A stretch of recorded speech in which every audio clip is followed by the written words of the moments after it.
Taler er Henrik Andersen, og derefter Gabriel Bjerregaard. Jamen, jeg hedder stadigvæk Henrik Andersen. Jeg er 30 år gammel. Jeg har arbejdet som speditør nogle år.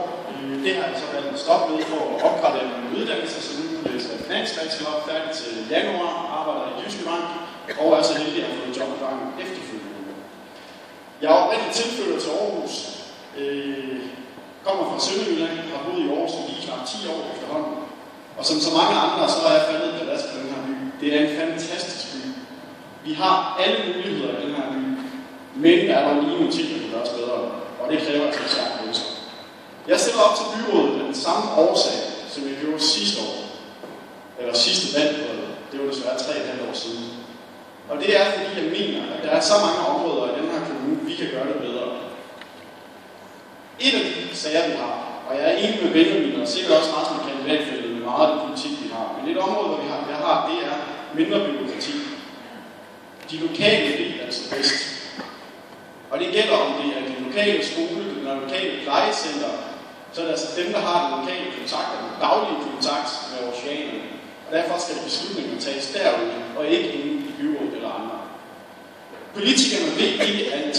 Hvis de vidste alt det, hvad de vil, og tror, de vil, så vil de nok lave noget andet. Fordi så vil de ikke sidde i byrådet og tro, at de havde besluttet for os andre. Det samme gælder virksomhederne. Vi skal ikke ind og regulere og bestemme alt muligt om dem. Vi skal give dem frie rammer, og så er jeg overbevist om, at de nok skal gøre det, de er bedst til. Og det er at skabe vækst og arbejdspladser, som vi har brug for. Det er ikke noget, der kan laves inde på rådhuset. Et eksempel, hvor vi godt kan være lidt fremme i skolen, det er, hvis vi kigger på vores boliger og vores ejendomme i Aarhus. Aarhus Kommune ejer rigtig mange ejendomme og bygninger i kommunen. Guldborgsund Kommune har indgået en aftale med Siemens om, at de renoverer 70% af alle deres ejendomme.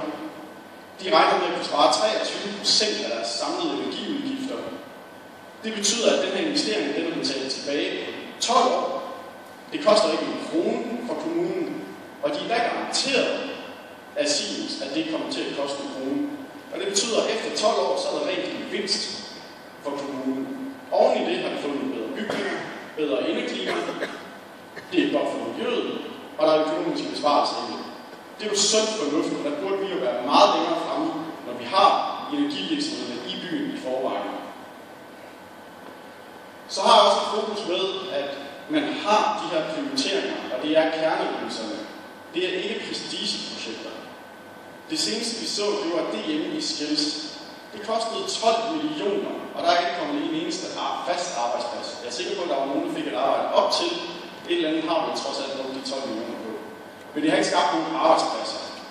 Og det er der, vi simpelthen er nødt til at prioritere i kommunen. Hvad er kerneydelser, og hvad er prestigeprojekter? Og så afslutter jeg egentlig bare at sige, at jeg håber, at selvfølgelig vil stemme en af de høje stemmer på mig. Og så glæder jeg mig til samarbejdet med Benjamin og resten af kandidatfældet. Jeg er sikker på, at vi nok skal få en god valgkamp i Venstre. Tak.